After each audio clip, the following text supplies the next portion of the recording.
caught in thunderstorms in the Alpine, your gear starts to like ring like a hive of wasps. Oh, it does. I've experienced that here in the Rockies just above Canmore. It sounds like nothing, first of all, and you're like, oh, I wonder what that could be. But it got to the point where I heard the Cliff Bar wrapper in my hand was crinkling. There was some electricity going on. The rope is free! What? The rope is free! Ah, shit! Liam's fallen into a crevasse, and I immediately thought he was dead, or at least seriously hurt. And my guts had been ripped out of my body and were being contained by my flight suit. I know a mountain lion is on top of me.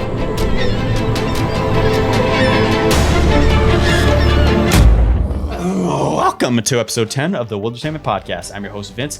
Welcome to the show where we tell entertaining wilderness adventure stories. Today we got a good one. We got two folks that have an epic journey in the Waddington Range in beautiful British Columbia in the big old mountains up there. They tell about thunder strikes. They tell about crevasses falling down like bread loaves. They talk about sharing a hut with the one, the only, the photography and cinematography superstar, Jimmy Chin, and the man who filmed the beautiful movie Free Solo with Alex Honnold. So you get a little insider's view to an amazing film crew and some famous rock climbers. Again, this is the last time this will be hosted on the Rescue Swimmer Mindset podcast. It will no longer be a sub-series. Wildertainment will become its own thing. So follow Wildertainment on YouTube. You can follow it on fucking Spotify. You could follow it on Apple Podcasts. You can find it on whatever other podcast apps you have. Maybe it's on iTunes. I don't know. I just send it out there. You do what you want with it. You listen to it. There we go. So without further ado, my two guests today, Mike Gallimore and Nick Baggaley. I've listened to a couple of your podcast episodes, Vince, and I listened to the one with the helicopter crash and was so gripped and I was anchored to my seat. I only intended to listen to 10 minutes and I was sat there for an hour and a half, unable to pull myself from this amazing story. So it was kind of pretty unique, I guess. Yeah, Gina Panini is definitely insane survivalist story for sure, and told it very well as well. I mean, there's so many facts that are atrocious that I don't think anybody could tell a terrible story with that, but she did a really good job too. Yeah, another thing I enjoyed listening to about your podcast episodes is you feel like you're kind of on a journey with these people, right? When they're kind of talking about their adventures and I really enjoyed being having that picture painted for me. Right on. Yeah, let's get it rolling. All right, so today I got Mike Gallimore and Nick Baggaley on the podcast. Great story, and I saw you guys in the Canadian Alpine Journal, so we have some good stuff to talk about today. Thanks for coming on, guys. Yeah, thanks for having us on here. Yeah, thanks, Vincent. Yeah, how do you get started on writing an article for the Alpine Journal? Honestly, just being hey, we did something new in a cool place of Canada, and after reading, I've got a bunch of the more recent ones on a shelf over there and figured, why not write it up and send it in? And that's why it's actually a year late. It should be in the 2019 edition, but it's actually in the 2020 because I straight up missed the deadline and then was hey, this seems cool. I'll send it over to Mike. And he was yeah, let's send it in and see what people say about it. The editor of the Alpine Journal actually lives in town. He comes into the climbing gym that I work at. So we corresponded a bit about what sort of photos he wanted. And yeah. I totally get the time delay. This podcast is only going to get released in 2023, but we're filming in 21, so. All right, let's get into the story. So I liked how you started your article in the journal about basically Mike calling you, and I want to hear what that sales pitch sounded like. Oh yeah, so I was actually coming to the end of my working holiday visa over here in Canada, and I had a couple of friends, Shira and Mike, who had been to the Waddington Range before, and they had 2 spaces in a helicopter, and Shira was asking me every week. She was do you want to go to the Wad? And I was oh no, it's going to cost a lot of money. And I think I went for about 4 weeks saying no. And then I was what the hell am I saying? $500 to go alpine climbing for 2 weeks is not a lot of money. And I don't know what happened. It's like this switch. And then I was like, oh no, I've only got like 2 weeks left to find a partner who I'm going to find. So I immediately thought of Nick. Me and Nick had been climbing in some pretty out there places already. I mean, like, not really out there in terms of like location. We went up Slessy, but it was like also May. So it was like Slessy in between seasons. So it wasn't quite a winter ascent. It wasn't quite a summer ascent. And it was definitely like full adventure. It took us like 3 full days. So I knew Nick pretty well after this. And I was like, yeah, Nick's probably like the guy. So I called him whilst I was at work. I think it was one of those where like, yeah, you just kind of have an idea and you're like, oh yeah, Nick. And so like went into like the back room where they keep all the holds at the climbing gym. I like called Nick. I was like, Nick, Nick, there's like 2 spaces in a helicopter to go to the WOD. Do you want to come? And like, yeah. So Nick, at your end, what happened there? Yeah, at my end, I'd seen, like, I know Shira as well. And I'd seen the post like a month before that they're looking for 2 people for the WOD. And I'm like, yeah, nah, whatever. And then my dad's actually visiting. I was living in Banff at the time, and he's visiting me, and we're out for dinner.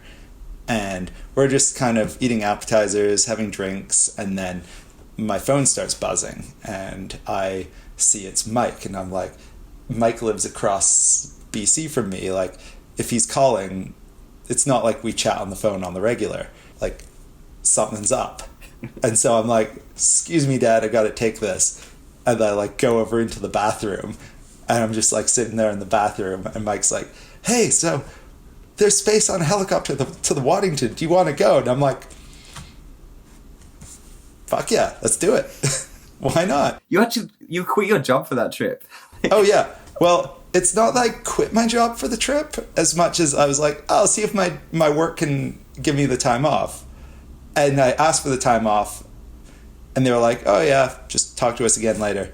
And then I was like, well, I need this time a month later. And they were like, yeah, so we need you through that whole time. So what do you want to do? And I'm like, well, it's a minimum wage retail job. So it's been great working here, but I'm going to go alpine climbing. See ya.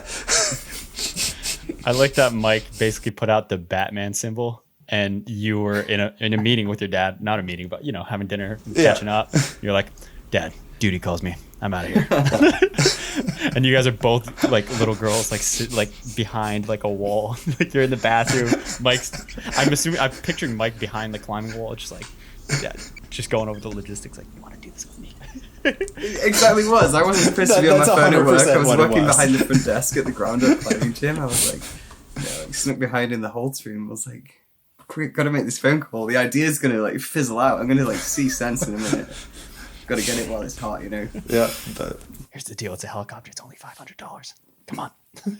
That's cool. So, all right. So you drive out, and in the article, it said you drive out to, was it Tatla Lake? Is that where the helicopter launches from? Tatla Lake. And then White Horse helicopters? White Saddle. White Saddle. Yeah. And that's Mike who flies the choppers, right? So just in case you're getting this wrong, there's Mike, and Mike involved in this whole thing. And which Mike was it who flew the helicopter? Was it the first, the second, or the third? I think it's the third, because you're the first. The other Mike G is the second, and Pilot Mike is the number 3. So we'll just go for the first, the second, and the third from here on out. Yeah. Gotcha. All right, continue, Nick. Yeah, well, no, we just drove out there, and it was smoky everywhere because it was bad forest fire season, and we got out to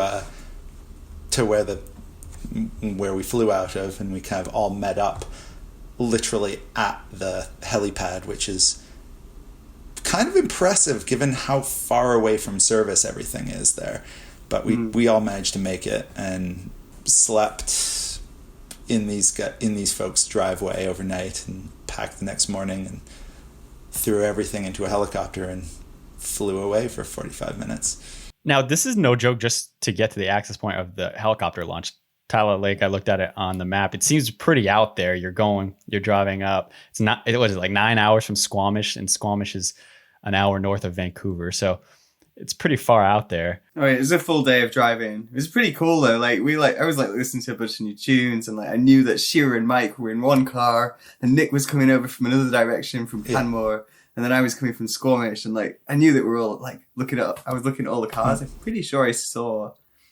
Did I catch up with you or something, Nick? Yeah. We saw each other on the highway, and then I kind of pulled up alongside, and I looked across, and you were there, and I was like, oh, hey, rolled down the window, hey.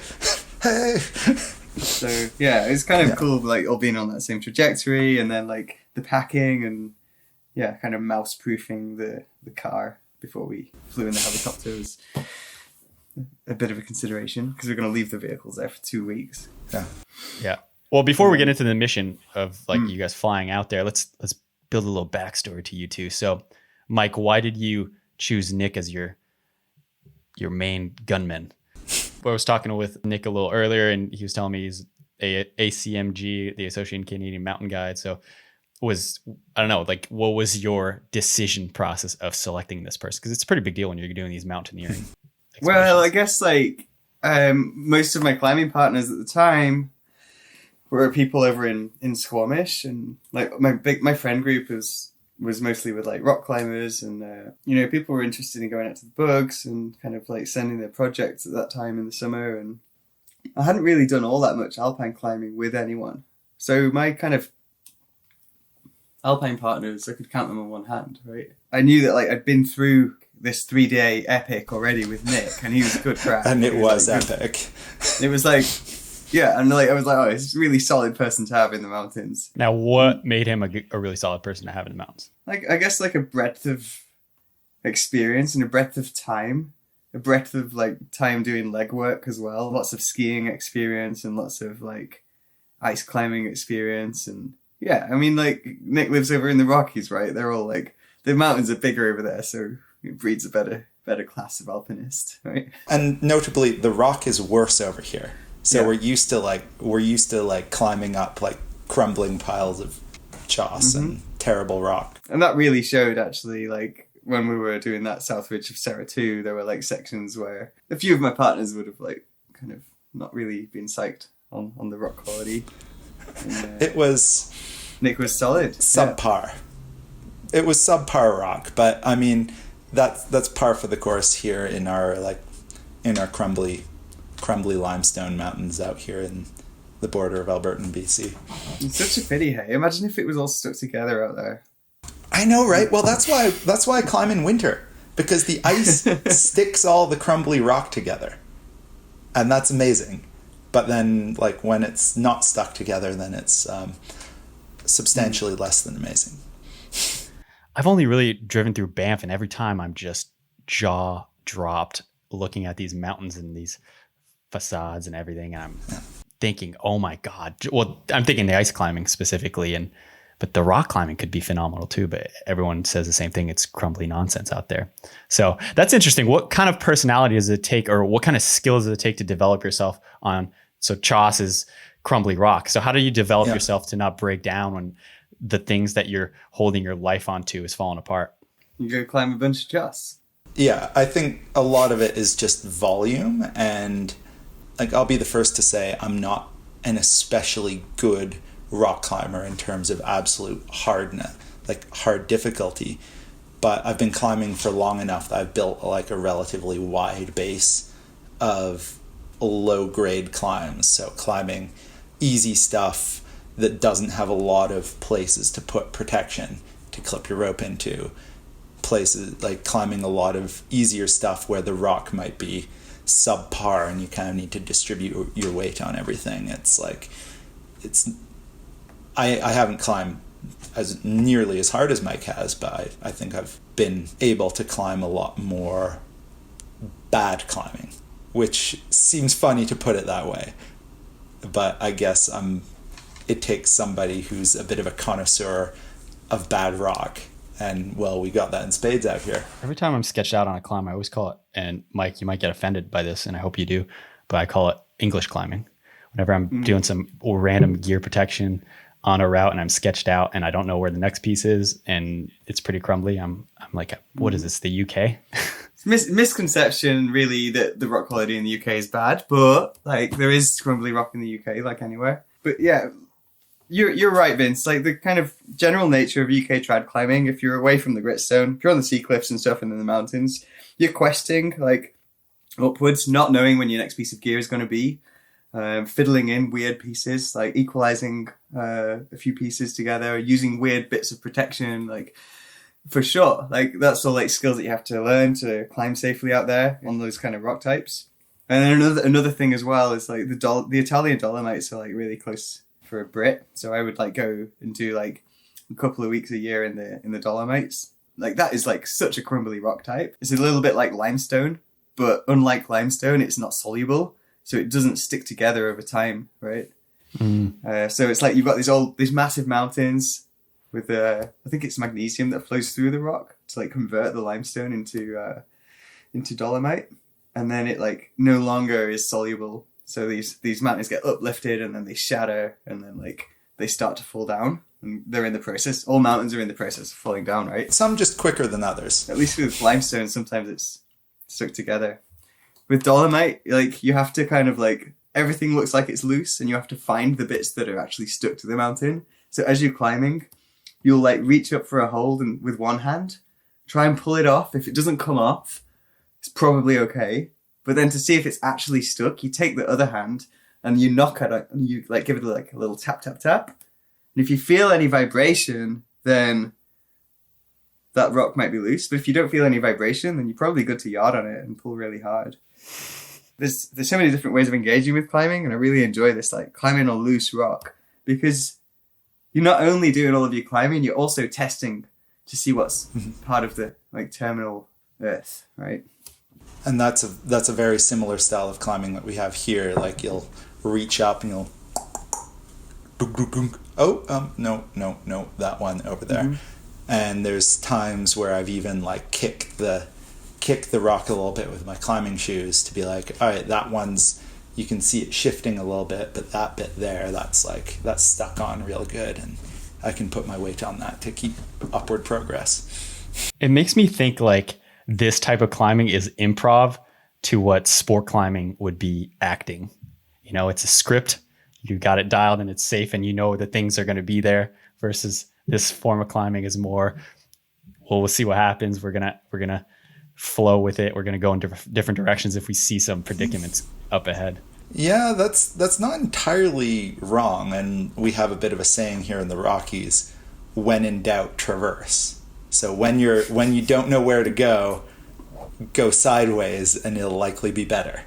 Yeah. And then you could like, so if you look at the route diagrams on lots of the cliffs here, they'll go like up a little ways and they'll go that way a bit and then up and back that way. And they just kind of snake their way up, as opposed to you look at the routes in Squamish and they're just like, You're right. Yeah. And we won't get into that, but Mike, we might have you on the podcast in the future talking about, was that in the UK where you fell while climbing into the ocean?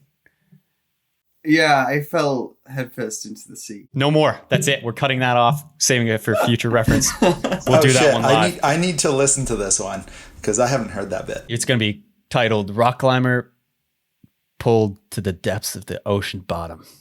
Tune in next time. All right, let's get into the mission, you guys. So who was the lead dog as far as planning this and deciding what the mission is going to be once you guys fly out? I really think it was pretty collaborative. We kind of both really wanted to do something on Waddington, I think. We chatted and we're like, these are the sorts of things that we definitely want to get on, at least one big thing. And I mean, correct me if I'm wrong, Mike, but I don't think we had one real leader and one follower per se. No, definitely not. My usual way of going into these things is like, I find it really pretty difficult to like study the guidebook. I just like can look at the pictures and then it doesn't really make any sense to me until I'm actually there looking at the peaks. But then when I'm looking at the peaks, I'm like, oh yeah, like let's go climb that one. So I found it pretty hard to get any objectives together. Apart from there's like obviously the big one, like Mount Waddington itself. And then, yeah, you kind of like ask yourself the questions like, well, do I have the skills to do this mountain? Do I have the experience? Are the conditions right? Are we a good partnership for it? And when all the questions are, answered, then you don't really have a reason left not to go do it. It's going to be amazing, right? So that was kind of, and they're always like really scary objectives. And even like the South Ridge of Serra 2, like I was like 1,500 meters. Well, 1,800 if you count from the glacier, because most people get heli dropped onto a little knob above the glacier. But because of where we had our base camp, we had to like hike down to the glacier and start it really from the bottom. But I think that was like 5'9" with the ice, Alpine Ice 3. Yeah, like the idea of that, like climbing an 1,800 meter route, like to me is like it's pretty scary. You know, it's pretty terrifying. So my kind of going into it is always like this kind of like duality kind of thing. You're like psyched because you're in this amazing environment. Going and exploring these alpine areas is really beautiful, but it's also like a lot of doubt, you know, self-doubt and like kind of fear, and like you're very aware you're putting yourself out there, and you know if anything goes wrong then it's kind of just you. There's no like rescue close by. Everything's kind of on VHF radio. So yeah, like how the planning happened, it was more like, for me it was like a consideration of, am I justified in kind of going up this peak, like based on my experience, like yes or no, and then trying to like get my like my will on board as well. I'd like, okay, rationalize it. Now I've got to want it as well. So sometimes it's about just taking the first step, and yeah, like engaging with like big mountain objectives like that for me is like, you just like look at the first step and be like, I can get down to the glacier. And then after the glacier, you just do the next step, right? And so I compartmentalize these things into what's the next section of this massive task that we've got ahead of us. Sorry, I went a bit off point there, but yeah. Let's get into the mission, and I want to get into this whole serac apocalypse. Well, the day we flew in, we walked over to this viewpoint spot. It's actually called Photo Point, that you can see like all the peaks in this area. We're like, all right, we can see it. It looks in condition. We can trace it out on the mountain. We can see where this thing actually goes, and it looks pretty good.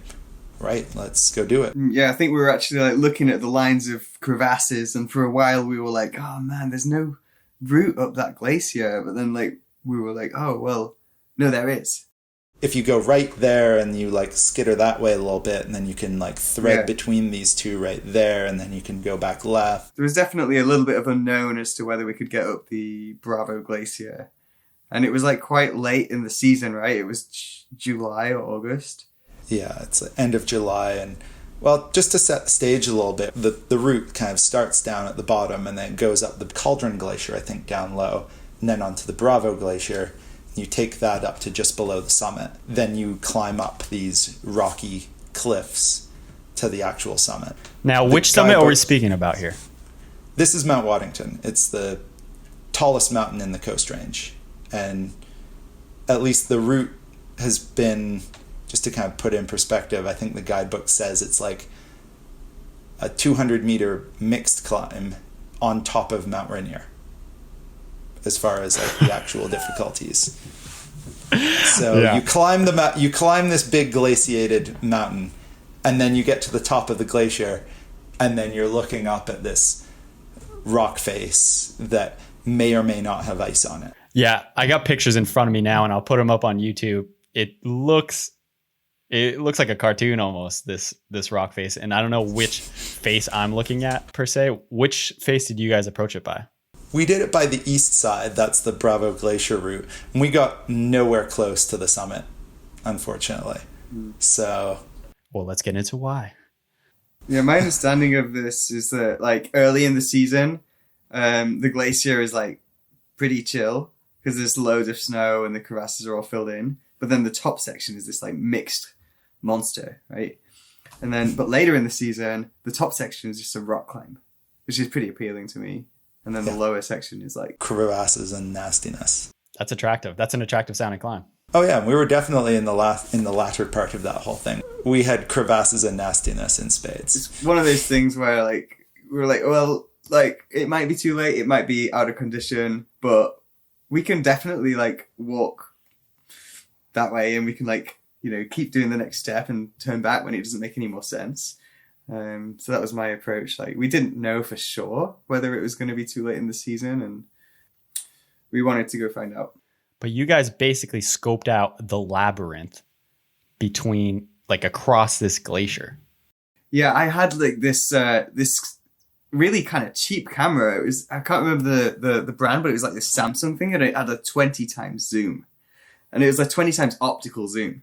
So like when you zoomed, like it had this like proboscis that kind of like came out really, really far, and you could like use it like a telescope. It was sick. So you'd like zoom in and then take a picture, and then you could zoom in on what you'd zoomed in on. So I used to use it for like bird watching and stuff, and like obviously like for scoping routes. But actually that was the camera that broke when I fell into the sea. I had it on my harness, and it like yeah.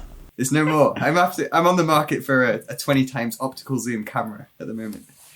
Dude, we have about like 20 camera sponsors on this podcast. I'll hook you up. Don't worry about it. Just talk to me after the show. Yeah. Cool. Yeah, So, like, all right. So you're through the maze. You guys are little mice going through your maze. Yeah. So we actually descended, like the hut that we were staying at was like way up on the other side of the valley. It was like over 1,000 meters up on the opposite side of the glacier. So we actually set off in the late afternoon, packed up, set off. We were planning to like sleep at some point along the way anyway, so it didn't really matter what time we set off there. But we had intended to get to like the base camp below the start of the route that night. But actually crossing over the Tiedemon Glacier was a lot slower going than we thought. And when dark, like there were a lot of crevasses, and they were open. It was like icy. And they were filled with water too. So it's not like you could walk over a bridge and just like hope that you didn't punch through into air beneath. It's like you have to kind of thread your way through, and these snow bridges may or may not have these pools underneath that would just like soak you, and there goes the trip, and we'd have to go back and dry all our shit out. Yeah, so this is the Tiedemon Glacier, which is way in the bottom of the valley, kind of like below everything else, and it's like a dry glacier at points. Like Nick says, there's water flowing under it, and we thought we'd just like kind of romp across it, you know, just like rope up, walk fast across it. And actually what we were doing was like looking really hard at the ground, taking one step, like jumping over like rivers and stuff, and like it was way slower going than we thought. And there was a point in the middle of the night there when we were crossing this glacier where like we kind of realized that we'd taken quite a few risks, I think, like just by it being dark. And yeah, we decided to put up a tent there on the glacier. I think the wind had really, really picked up as well. And so we took a probe, found a spot that didn't have any big holes underneath it, and like stuck a probe down through the snow and found a good spot to put the tent up. Luckily, we had a quite small tent, and then waited till the next day. And so you have to test to make sure that your tent isn't going to cave in through where you're going to build it or set it. Pretty much, yeah. Have to make sure that you're on ice, not on like a snow bridge over something deep down in the hole. Imagine you wake up through the night and your whole floor just caves in and you're at the bottom of a crevasse. Yeah, my mom's always telling me about this recurring nightmare that she has, and it's like the earth opens up and she falls in. Yeah, it would be like my mom's worst nightmare. Well, it sounds like you guys getting through this ice field it's like the floor is lava except it's ice. Yeah, we had to be really careful. So then when we got like first light, we got up, packed up the tent, and then continued. And yeah, the crevasses out there were like definitely like the biggest that I've ever seen, and had to navigate around. The thing with crevasses, if your listeners don't know what crevasses are, then basically like when you get a massive snow dump or like an area where it's like continuously snowing, over time that snow builds up and it gets heavier and heavier and compresses itself into ice. And then that ice, because it's under so much pressure, flows like liquid down the mountainside, right? But then when that solid ice flows around a corner or over a convexity, it cracks open again. And those are what you call crevasses, and they are everywhere around glaciers. Like you can kind of know where to expect them, but they're really bad things. You don't want to fall in one. Like, you know, you could get injured or you could just fall to your death. So you got to be roped up whenever you're traveling along this kind of terrain. But yeah, these were definitely some of the biggest ones that we'd seen. Another thing about crevasses that will help to understand is that, like, they're kind of like this mixture of snow and ice, and the whole mountain is basically moving. Like in the early hours of the morning is when everything's most stable. So like 2 a.m., 3 a.m., 4 a.m., 5 a.m., everything's like really cold because the sun's been down for ages. It's the coldest part of the night at kind of like 4, 5, 6 a.m. And then when the sun starts coming up again, everything starts warming up again and things move faster. The snow gets softer. The snow bridges that cover the crevasses that you walk along sometimes, they get softer and they're more likely to collapse. So the whole like way of like navigating around like glacial terrain is safer in the early hours of the morning, which is why you've got this term alpine start. You know, an alpine start is one where like you're doing your approach in the coldest part of the day to minimize the objective danger. And there's a number of other objective dangers that also happen throughout the day that not necessarily get into now, but generally at nighttime it's safe. Aside from the fact that you can't see anything, in the daytime it can get real. Why can't we get into the dangers? Well, I mean, there's a lot of them, and I mean, there's rockfall, there's icefall, there's serac fall, there's like stuff starts moving. Well, I want to know about y'all's dangers. I want to know about the serac falls and stuff. Ah, Yeah. well. So, picking up the story, we got to the normal base camp. It's a place called Rainy Knob. And thankfully it wasn't rainy when we were there, but we then stayed the rest of the day and decided, because of dangers that Mike just outlined, we want to get started like 11 p.m. We wanted to like be on the glacier when it was like most stable, because we'd just seen this party come off the Waddington. We did get an ascent actually the 3 days prior to us getting there, and the people coming down said the Bravo Glacier was in like really shaky condition, like didn't know if it was going to go like again. They felt like they were like the last people who could have got up there that season, because they said the whole thing was moving. Like they said that crevasses, which were like in one position when they went up, were like totally gone or in a different position when they came down. So yeah, we basically arrived at that camp at like 10 in the morning or something like that, 9 in the morning. And we wanted to wait until the coolest part of the day. So we literally just sat there for like 10 or 12 hours, right? Yeah, I had a bit of a nap, sunbathed, perhaps a little bit too much. I got quite red. And tried not to eat our food or drink too much of our, not use too much of our fuel, because we might need that up on the mountain. I thought maybe we should have started a bit later, but I just got impatient. I was like, "Can we go now? It's like 11 p.m. Is that late? Is that late enough?" It's been dark for a couple of hours, but actually, it was still pretty warm when we were traveling. But we got going and we kind of winded our way up a little ways in the glacier, like involving, we were roped up and we had a little bit of ice climbing, like relatively easy, and walking around holes, and then we got to... when you say walking around holes, like these things were like terrifying. They were like massive. They were bottomless. Massive cathedral-sized chasms that you can't see the bottom of. You kind of like shine your head torch into there and the bottom falls out of your belly, right?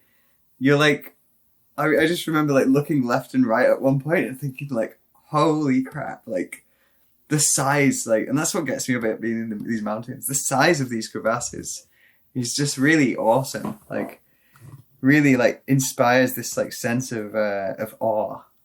And the fact that they're made of this glittery glacial blue ice that just like that really just adds to it, that just shines in the light of your headlamp as you're going up through it. If you guys want to see like the most sexiest Instagram out there as far as outdoor photos go, in my personal opinion, Jeff Mercier, that French ice climber / alpiner, man, whoever's shooting that guy is crushing it. It's just him climbing out of these crevasses and different yeah, different spots, and it's just beautiful blue, and whatever angles he's getting, clutch. And I totally get what you're saying. Yeah, and then eventually after some of this, we go up through this glacier past these incredibly large blocks of ice that are just perched there, and we get to a spot where there's one of these crevasses and it's been plugged with debris has fallen into it, and so but it goes all the way across our entire line of travel, so there's no way to walk around it like we have. Could you describe it a little more? What do you mean by why is it impassable to go over? What, it's the rocks embedded in the ice? No, so it's a slightly overhung ice wall that stretches from a rock wall on the right across into a field of these spikes and these daggers of ice. They're just, you wouldn't be able to find your way through those without too much risk of falling into a bottomless hole. Okay. And so we figured that we have to, there's this one spot that's plugged, and we were like, we have to find a way over top of this. And in fact, that other party had mentioned it. They'd rappelled using their ropes over it as opposed to walking down it. They'd placed an anchor at the top, left it behind, pulled the rope down after them, and kept on going. They mentioned that might be a spot that would be challenging for us. So what do you mean? What's plugged mean? I'm sorry. So the actual place where we're standing is, on one side is this ice wall. On the other side is the other side of the crevasse is quite a bit lower, but there's a hole in between. But there's been debris that's fallen into that's formed a bridge. So we don't know how deep it is, but it appears that there's a snow platform in this crevasse that it is supporting at least our weight. How deep it is, I don't especially want to picture.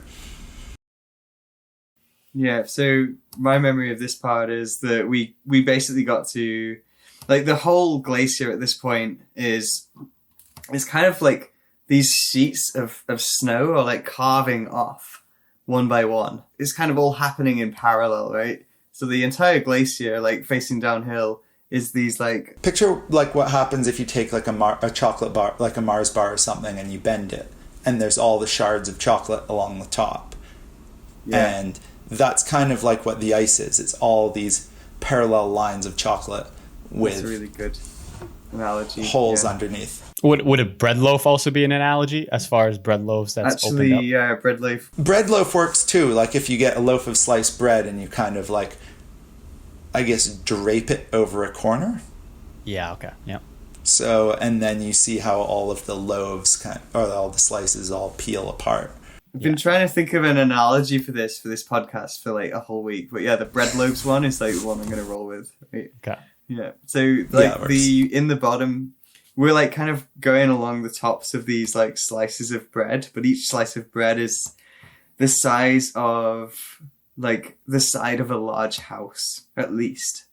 Right? So how do you get from one bread loaf to or one slice of bread to the next? So you stood on top of a slice, and in front of you is like a massive chasm, and behind you is a massive chasm. But if you walk along the sides, then sometimes you find like a little bridge that goes across. They'll touch in between. That'll touch, yeah. So you might like go down a bit and back up the other side, and then essentially you're like linking up all of these different slices. But then we got to this point that Nick's talking about now, where there was no bridge. It's just you're on a slice, and part of the next slice has totally collapsed, and there's debris in the bottom, which seems like it's kind of supported. So we descended into the crevasse because it was the only way, right, to go. We kind of went down into the crevasse onto this debris. How do you descend? We just stepped down. It wasn't very far. Okay. Because the way these things are falling downhill, to descend like into one, you just walk down a ramp. But then when you meet the face of the next one, it's overhanging. It's like overhanging crevasse ice. And we could see that if we could get on top of this thing, then we were kind of in. We could see that the next section of the glacier looked pretty trivial, and this was like the last bread loaf, kind of bread slice. big. Yeah, the this last was the big barrier. crevasse, This was the last barrier we had to get over. You know what I keep thinking when you kept mentioning the labyrinth that it is to navigate this glacier? I'm thinking, what if you just had one? I have a tiny drone, right? It weighs nothing, really. The battery does, but you fly that thing up, get a couple aerial shots, kind of get your own pattern. Maybe that would help. I don't know if it would. Yeah, or Possibly, a yeah. cheapo $15 Samsung 20x zoom camera.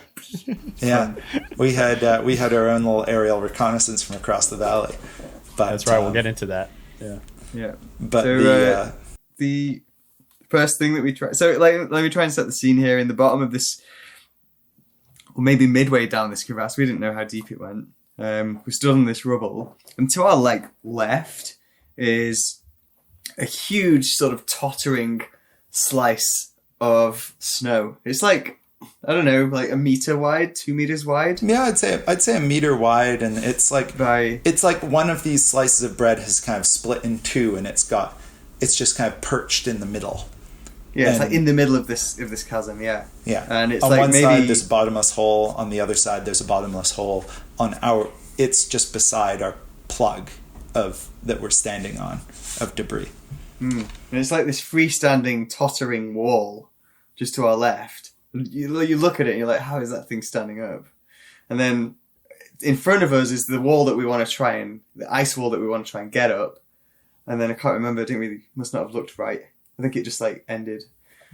Yeah, something like that. I don't remember what it looked like. And so first point of attack was to try and climb this like steep ice wall above us, because we had a couple pickets and we had ice screws, and we placed a screw, and like the ice was like good enough that it would take screws. And these are these tubular things that you screw into the ice for the ice climbers use. You screw them into the ice, and then you can clip your rope to them. Picket's just a big bit of metal that you hammer into snow that hopefully will hold you. But it's a little bit more dicey than the ice screws are, because the ice is quite a bit denser. It can hold a load a lot better. Yeah. So I figured that as long as I can protect this thing, then I can climb it safely. And I placed a screw, and I tested the screw. Like we're not going for a free ascent here where you're not weighting your gear. So I was like yarding on this screw, like putting my weight on it. I was like, okay, great.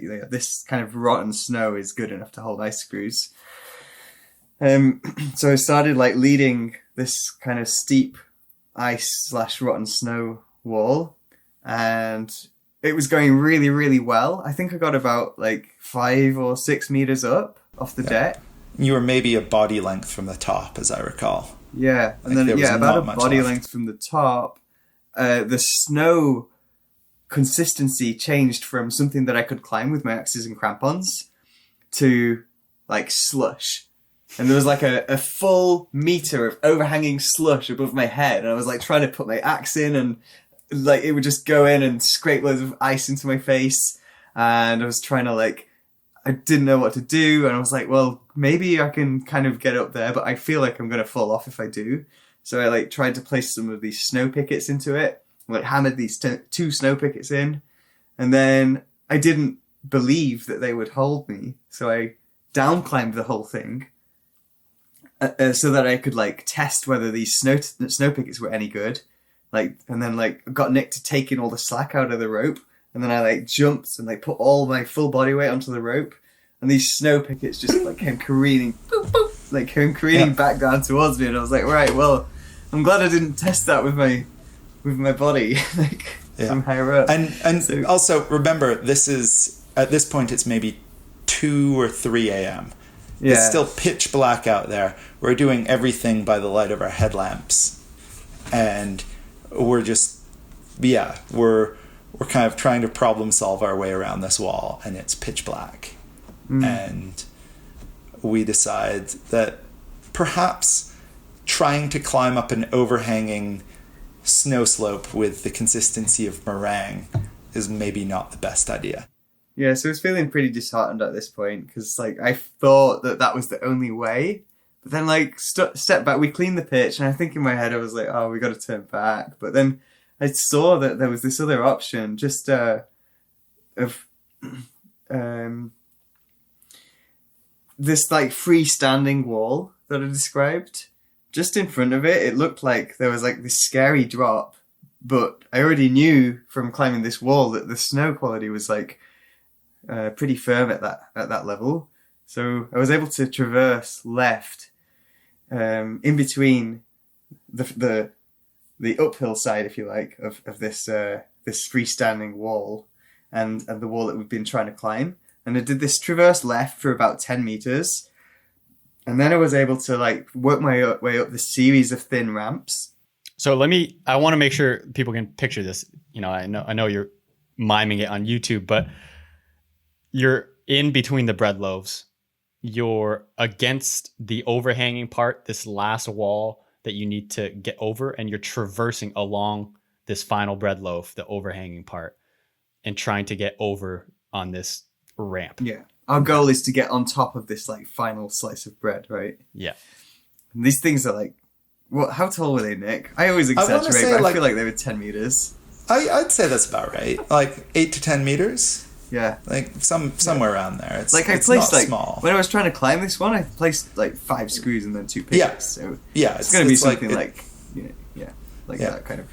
Yeah, but because this was pretty serious, and we both had, this is a multi-day endeavor, so we had these pretty decent sized packs, and so when Mike's trying this, he's left his backpack down there with me, and we're going to be pulling it up on the end of one of the 2 ropes he's tied into, and that's going to matter in a second, because when he goes sideways and then up this ramp and gets onto the top, the way that he's going to need to pull over is he flicks the rope sideways to get it so you can pull the backpack straight up, and then I'm going to follow his route to get up.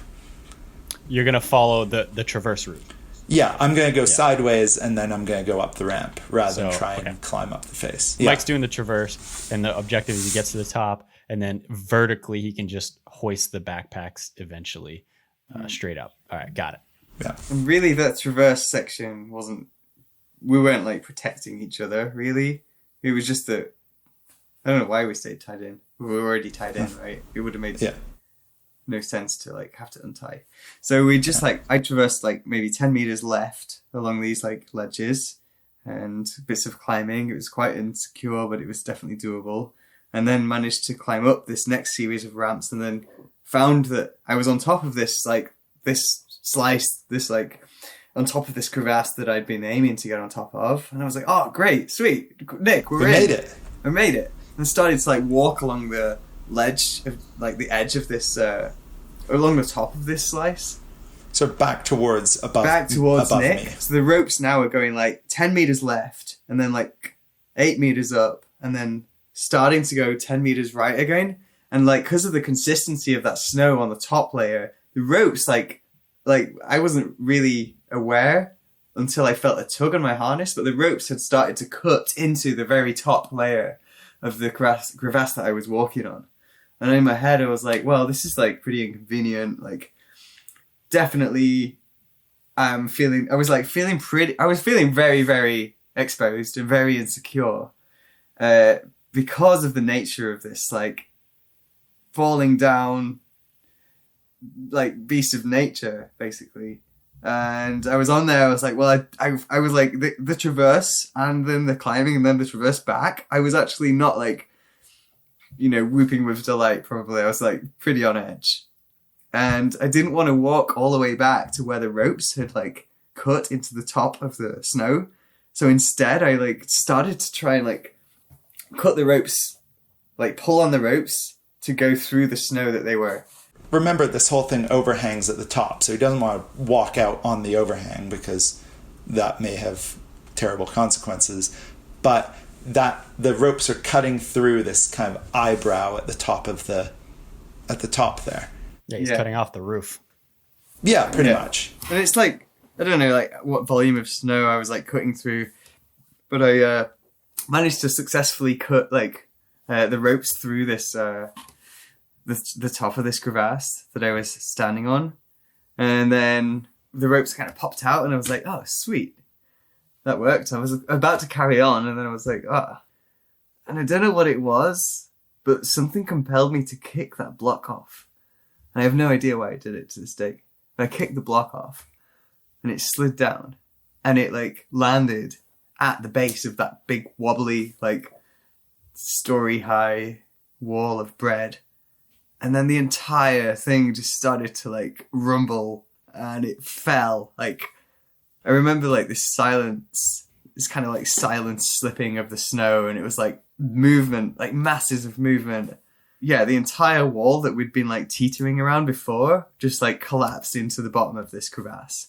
And as soon as I saw the first bit of movement happening, I was like, oh crap, I'm going to die. I was convinced, right, that the one that I was standing on was going to die. And it was overhanging over Nick. This whole thing collapsed perhaps an arm's reach away from me. And down at the bottom, and I could feel the vibrations from it falling through my whole body. It shook the glacier. In those fractions of a second, what's racing through your mind?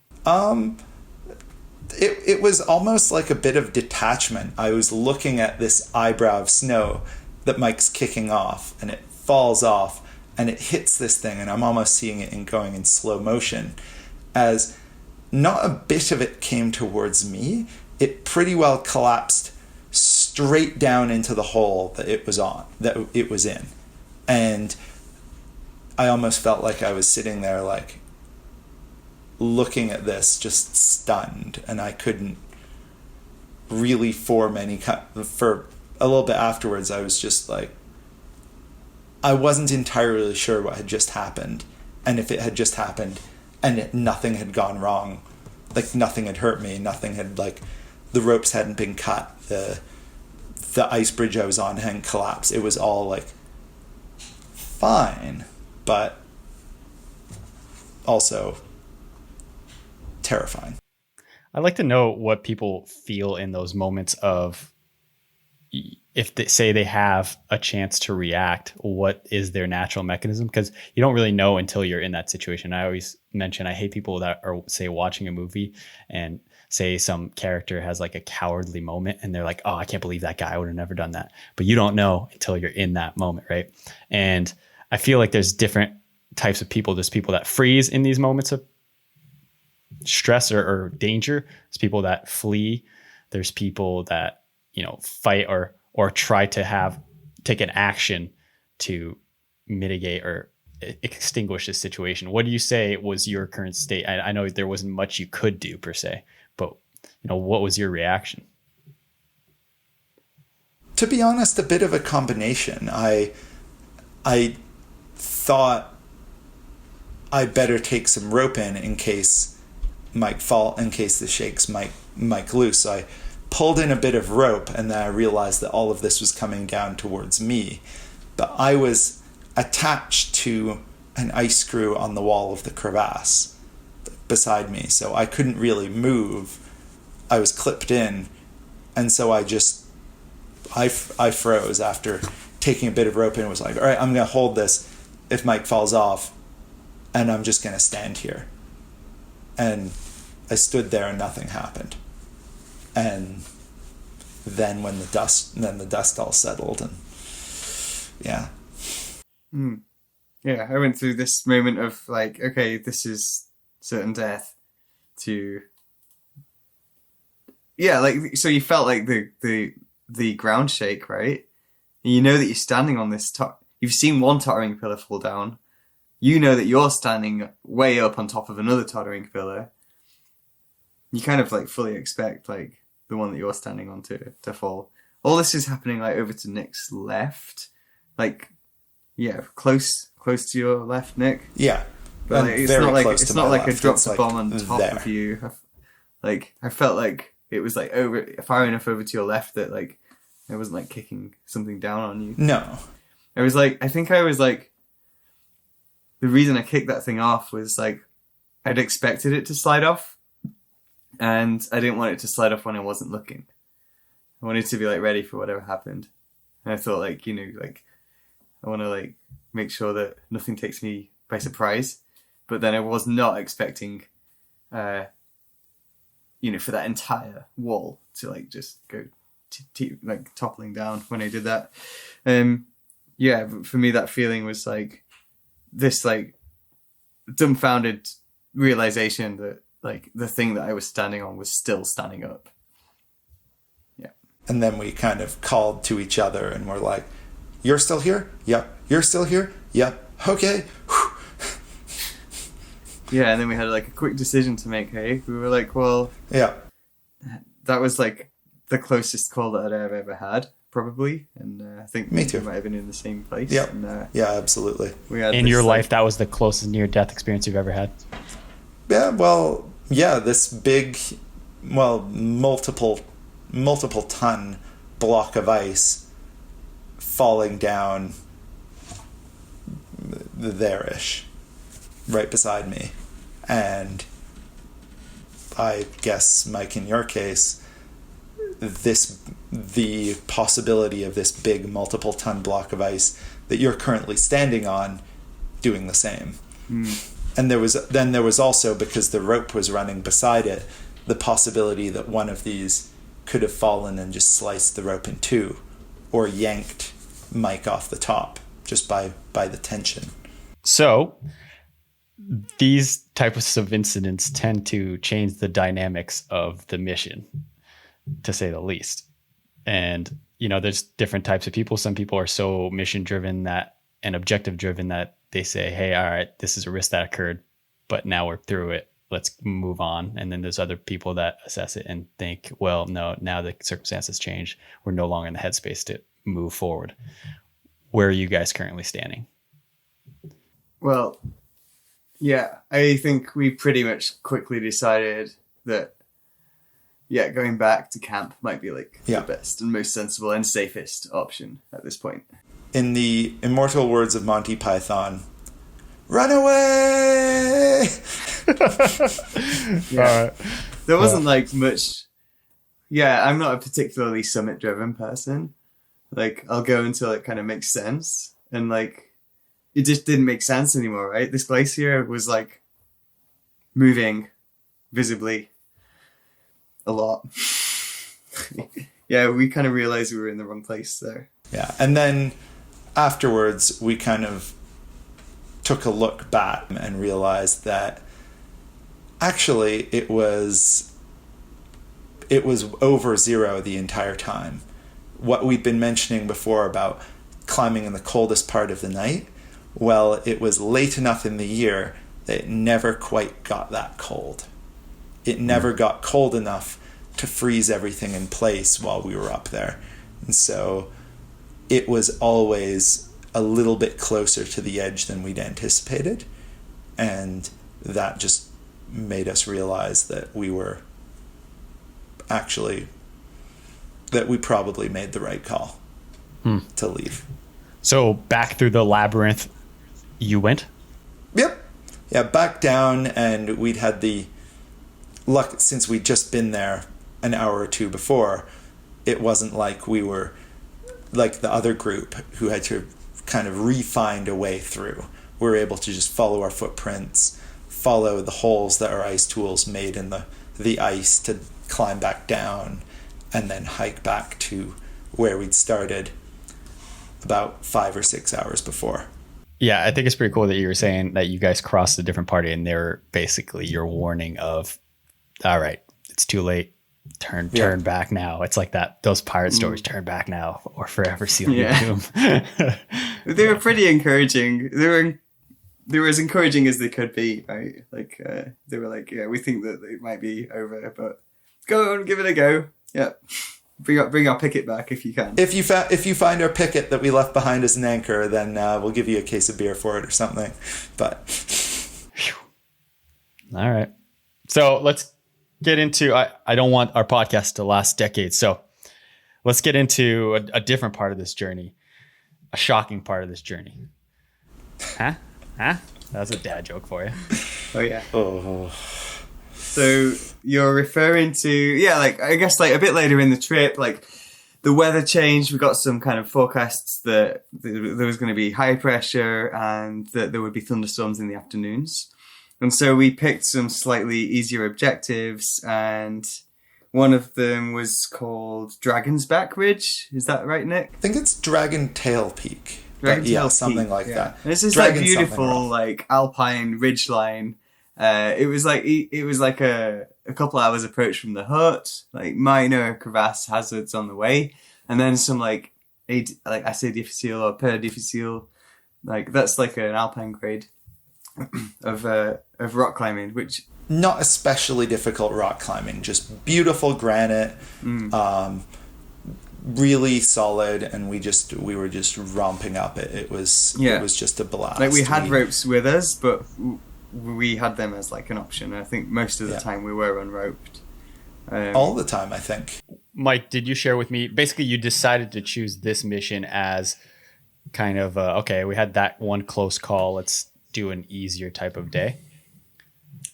I can't remember the order of it, but that fits the story pretty well. Yeah, and I'd say something in that kind of thing. We had one rest day after we got back to the hut, and then we had a couple of days of fooling about on stuff that was right there. There's a peak called Claw Peak directly above the hut that we did some stuff on. We did a couple of first ascents that are mentioned in that Canadian Alpine Journal article, and then we kind of were like, all right, well, we'll start poking our noses out a little bit more, but nothing too big right now. Something that's a little bit further afield. We don't want to just get trapped in this one little area right by the hut. We've got an entire mountain range to explore. And at this point, Shira and Mike had actually moved their camp a bit closer to this Dragonhead Peak as well. And I think we passed their tent, didn't we, on the approach? Yeah, we saw it. And so we knew that there were thunderstorms in the afternoon, so we got a reasonably early start and started going along this ridge.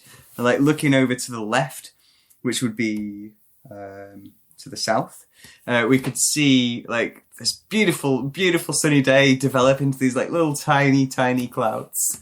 And I know from like my experiences climbing in Chamonix, like those beautiful sunny days when you get these little tiny, tiny billowing clouds turn into really, really like bad days. Like they like those little clouds, they get bigger and bigger and bigger, and then like they turn into thunderstorms. So as soon as we saw these like clouds developing, we both knew that this was like a timer that we needed to be aware of. So and we kind of pushed it a little bit. I think we were like, can we get to this next notch? Yeah, we can. Can we carry on past this notch? I think we did, and we carried on to the next notch, by which time it was obvious that there was going to be a thunderstorm. Like within the we next could see those little puffy clouds had become like, not thunderheads per se, but they'd definitely grown in size, and we're like, there's something coming. Let's maybe not be up here on the middle of this ridge rising out of a flat glacier. Like we're right now in the worst place that we could be. Place. Yeah, worst on possible a ridge. place. Like we are the highest things in the range, and we're carrying a lot of metal. Yeah, so it's not where you want to be. I've heard stories like read like Andy Kirkpatrick's blog and stuff like that, and like mountaineering books of people getting caught in thunderstorms in the Alpine, and apparently like your gear starts to like ring like a hive of wasps. Oh, it does. I've had that. I've experienced that here in the Rockies, just above Canmore. It's like it's this weird humming buzz, and it sounds like nothing first of all, and you're like, oh, what? I wonder what that could be. But it got to the point where I heard the Cliff Bar wrapper in my hand was crinkling, and I was looking at it, and it wasn't crinkling, and I'm like, there's something screwy here. And on that same summit, from a different route, this scrambling party from Canmore had come up, and one of them was a Czech guy, and he had hair down to his shoulders. I turned around as I was hearing this odd humming that I couldn't quite place. I looked at him, and all that hair was just on end, like full afro, and you could put your hand up in the air, and you could feel a resistance to it. You could feel the static in the air. and it's a very what do you real mean? thing. Like you try to raise your hand and you feel a resistance? You raise your hand and you can raise it fine, but you move your fingers and you can feel there's a force on them that's not normally there. It's like you're pushing on something, but what you're pushing on is the static, is the charge in the air. It was surreal. But that aside, it happens sometimes in the Alpine, in the dry, cold mountain air that's gotten really charged. And we didn't wait for that point. We decided that it's down. Wait, hold on. You say it happens. Like, this is pretty like it's not casual, but it's a pretty regular occurrence for mountaineers. Do many mountaineers die from this? It's regular, but it's not necessarily like there's another range that Mike mentioned earlier. A lot of Squamish climbers go to is a place called the Baggaley, and there it's a known occurrence. Places like you should be off climbs by mid to late afternoon because there's a chance that there might be lightning storms. Yeah, it's the same in the Dolomites and in Chamonix as well. Yeah, in the summer, if you go alpine climbing in the summer, then quite often if the weather conditions are right, you could have like weeks of thunderstorms every afternoon. Yeah, but then it'll clear up the next day and be totally fine. But it's not usually fatal just because it's a recognized hazard, but there are legends about it, and one particular route in the Bugaboos with one of my favorite names is a route called the Young Men on Fire, because these young men got to the top of their mountain, the top of one of the Hauser spires on the top of their route as a lightning storm hit. And I believe one of them got hit. Both of them survived. But what does that do to your body to survive a strike? I don't especially want to find out. I have no idea. I'm not going to get struck by lightning. It's not one of my intentions. I bet it really hurts, you know? I think it can stop your heart, and I think it can give you severe burns, Vince. If you're wondering, like, this is what I think, is that if the exit point is, like, small, then you're going to have, like, such a higher voltage that it'll, like, burn you even more. But if you're, like, grounded to the ground, it'd probably be, like, less bad. That's a guess. Yeah. I think they showed us pictures of lightning strike victims in EMT school, and they have literally these scars. It looks like a lightning bolt on their body of where the current goes through. That's a pretty cool battle scar. Yeah. So I'm like pretty fascinated by the physics of it, and yeah, I've always had like a big love for like physics since I studied it at like college, and like yeah, for me like reading these stories of like, and hearing Nick tell me as well about like what happens to people in thunderstorms was like, oh man, like I really want to like experience that firsthand, like and not get struck by lightning. Yeah. So I had this like real kind of interest in experiencing that for sure. But anyway, like we're still on the ridge at the moment, hey? Yeah, I think so. We're just going down off the ridge because it's. Yeah, and we thought we could just drop down quickly off this ridge, didn't we? We were like, oh yeah, let's just go down there. We ended up like having to like go over this Bergschrund, which like when at the time like I was pretty stressed out because there was a storm coming in, and then we had a Bergschrund that I hadn't anticipated. Yeah, Bergschrund for non-climbing viewers, it's the spot where the glacier pulls away from the mountain. So there's the snow and ice that's on the mountain, and the glacier is kind of pulling away down the slope, and it makes this great. It's a crevasse. It's just a particular kind of crevasse. It's like the first one, isn't it? It's the first one, but we didn't anticipate there would be one, so we had to. It was kind of hidden. Go over it. It was a sneaky. You couldn't see it from the ridge. Sneaky Bergschrund. So, I don't know. How did we get over that thing? How do you? We made a V-thread anchor in the ice.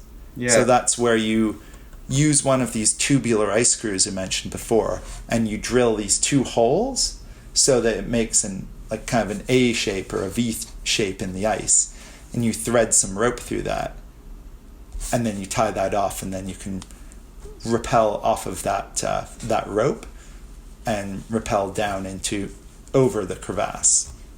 and we were able to make one of these because the ice was good enough. Yeah, and they always say that these things are pretty solid, but when you look at it for the first time, from an outsider's perspective, it looks sketchy as shit to me. I don't know. Yeah. All right. So, I want to hear about the lightning. So we get down, we go over the glacier, we get back to the hut, and we managed to make it back to before any kind of significant weather hit. And this hut, it's almost like it's clad in metal. It's like this aluminum cladding over a kind of not quite almost like a rounded peak. But we get there and we're sitting inside and we're like waiting for the weather to come out. And we were actually having that conversation about like, oh, I've heard that you hear these weird sounds when there's a thunderstorm. Yeah. We're actually in the middle of that conversation when I'm like, Nick, is your Nalgene like fastened up properly? Like I can hear it like fizzing. And he's like, no man, like this is my Nalgene making this fizzing noise. I was like, it is, I can tell. It's like that's the sound of like some hot liquid in an Nalgene. It's depressurizing. It's like fizzing and bubbling. He's like, no, it's definitely look. Took the lid off, put the lid back on, and I was like, dude, that's definitely your Nalgene. Like, and yeah, that was like the first like the instance that like I realized that there was something funny going on with the charge there. Yeah. But then we decided, because we didn't want to just sit in the hut and just wait for whatever it was to pass, we were like, well, let's go outside and see. Let's see, has the storm come? Has the storm passed? What's going on? And we go outside, and so yeah, it's like it's clouded over, which is quite a bit different from how it's been till then. And just kind of looking around, it doesn't seem like there's any lightning bolts striking anywhere. And then I turn around and look at Mike, and his hair was starting to stick up a little bit, and you could definitely see there was some electricity going on. Yeah, and like the thing, you could like hear this like sound coming from the very top of the hut there, and yeah, it was like clear that sound that I'd heard, that I thought was this Nalgene bottle depressurizing, was actually like this kind of like clicking sound coming from like the very, very highest point on the hut, and it was like. Yeah, it was this kind of like buzzing sound happening there. And yeah, I like felt my hair and like went to feel my hair. And like, as I put my hands towards my hair, I felt this like repelling force. And I was like, that's really weird. It was like what Nick was describing before, where like you feel this resistance. You feel like, this kind of you can get your hands closer to your face, but there's a resistance there. It's like your hands are magnets. And your face is like the same pole of the magnet, and you put in your hands towards and they repel. I can feel it coming in the air. We had a talk, and like we said, well, where do you think the best place to be is? Like in the hut or out of the hut? And we decided that in the hut was the best place to be. Well, we figured it's metal over wood, and it's almost certainly been hit by lightning before, and the wood hasn't caught fire. So if the wood hasn't caught fire, then it's probably safe for us to be in there. Yeah. And when we stepped inside the hut, my hair like just like went down again. And I stepped out and it like went up again. Stepped in, it went down again. It was really weird. It was like there was this shield around the hut. There must have been some kind of like shield inside of. Well, it was the metal. Like that's what the metal. I thought it was just a strip of metal on the top. Was it the whole roof that was metal? No, the whole roof was covered in it, so that would have shielded it. But yeah, so that's what was going on there. Yeah, I got a picture here for folks tuning in on YouTube. Yeah, it's a cute little hut. A 𝐿𝐵𝐿sback style hut. Yeah. If anyone Yeah. knows what the 𝐿𝐵𝐿sback style hut is, it's got like a domed roof and then square front and back. Yeah, pointy tip. Yeah. We're kind of in the hut there, and we decided that the hut was the safest place to be. But then, like, I was really kind of compelled to go out there again, and so I looked around and I saw this like set of boulders where like I wouldn't be the highest thing in the environment. I didn't want to get struck by lightning, right? But I still wanted to like feel this charge, and so I went out there and like crouched down like in between these boulders. And I figured I was like close enough to the hut that if anything struck, it would like strike the hut. And I don't know, like it just seemed like the wrong thing to miss out on. So I kind of like sat there for a bit, like watching this like thunderstorm develop and feeling like this charge like building, and like looking at the sky there, and there was like these big clouds. And then at some point, like at one point, like I like looked across the valley, and I saw this like flash of light. And the instant that I saw this flash of light, you know, like all of like my hair dropped down and the hut stopped buzzing. And like this like sensation that like I couldn't get my hands towards my face like went away. And I also was like, had to like, I don't know, I guess like some of my muscles like involuntarily contracted as well. and it was like, oh, that all happened at the same time, right? And then like, sort of like 3 or 4 seconds later, I had this like massive thunderclap. And I was still inside the hut at this point, and I just like, I could hear that, and I was like, whoa. And then like I thought about it for a bit, and I was like, what's happening here? And I like thought about like the, you know, what I've learned in like high school physics and stuff. Like what's happening there is like the sun's heating up the air, and that's all rising, and then you that's all like all the electrons are getting stripped off of the cloud. And like the lower level of the cloud has got these like positive ions, and the top level of the cloud has got these like negative like the loads and loads of electrons up there, like a dearth, like a lack of electrons on the lower level. And because the lower level there has got these like no electrons, that's like pushing all of the electrons off of the Earth's surface. So the entire of the Earth's surface now has like doesn't have enough electrons, which means that it's like positively charged, right? And then you're looking across this entire landscape, and like it really opened my eyes when this thunderbolt struck, right?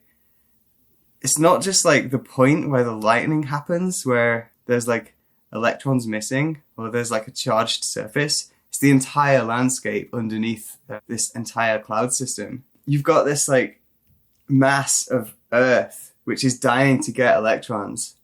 You're part of it. And then the mountain next to you is also like dying to get electrons. And then the next mountain peak is also dying to get electrons. And everything across this landscape has had all of its electrons stripped away. Hey, I'm actually gonna have to duck out here, guys. Thanks for coming on. Yeah, absolutely. Thanks for having me here. Yeah. Awesome. Right. Well, Peace. It's been a pleasure. Sweet. I love that he dropped out during your meteorology section. Yeah, I know. Like, yeah, like when I get started on this stuff, it's a good time to leave. Yeah. It's just like when we were out the other day skiing, and your friend, what were you telling us about? The cornices? I forget what you were telling us about. Basalt. Was it basalt? And Lily was like, are you trying to describe how basalt cracks? I just zoned out, and I was like, blah, blah, blah, blah. And then I got to come back, and you were like, still talking about basalt. I love that. Yeah, we were both just like staring through you, and then tuned back in. And man. Like, oh yeah, still. I was actually paying attention, but that was funny. It's funny that you tuned out. But anyway, yeah.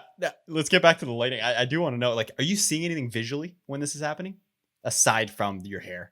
No, like the only visual is the lightning bolt itself. Yeah, my point about this charge difference here is that this lightning bolt could occur at any point across the landscape. You're looking out over this alpine mountain range, and you're feeling this like sense of charge building up in you. And at some point, that charge is going to get strong enough that like the electricity can break through the permittivity of free space, and electricity can just flow through the air back up to the cloud. And this charge difference it's in you and you can feel it, but it's also in every bit of the landscape around you. And that was what was amazing to me, right?